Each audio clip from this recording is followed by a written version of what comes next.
بسم اللہ الرحمن الرحیم۔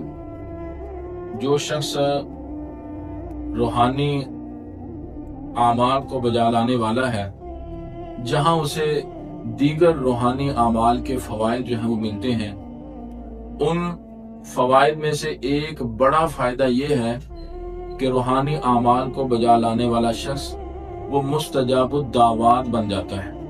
مستجاب الدعوات کا معنی کہ اس کی دعائیں قبول ہونا شروع ہو جاتی ہیں، اور روحانیت اور روحانی شخص اس کی کامیابی کی یہ سب سے بڑی علامت ہے کہ وہ جو بھی دعا کرے اللہ اس کی دعا کو قبول فرماتے ہیں۔ تو نبی علیہ الصلوۃ والسلام کی حدیث ہے، فرمایا ما من مسلم یبیت علی ذکر اللہ طاہرا فیتعاری من اللیل فیسأل اللہ خیرا من امر الدنیا والآخرہ الا آتاہ ایاہ۔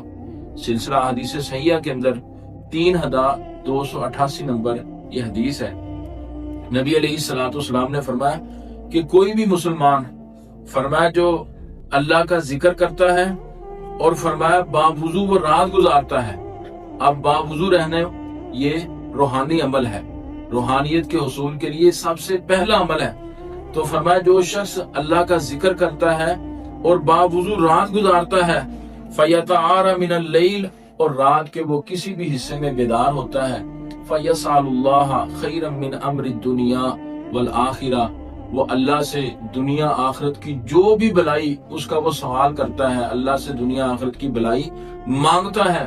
نبی علیہ الصلوۃ والسلام کی حدیث کے الفاظ ہیں الا آتاہ ایاہ، اللہ رب العالمین اسے وہ بلائی خواہ وہ دنیا کی ہو یا آخرت کی ہو، اللہ رب العالمین ضرور اسے عطا کر دیتے ہیں۔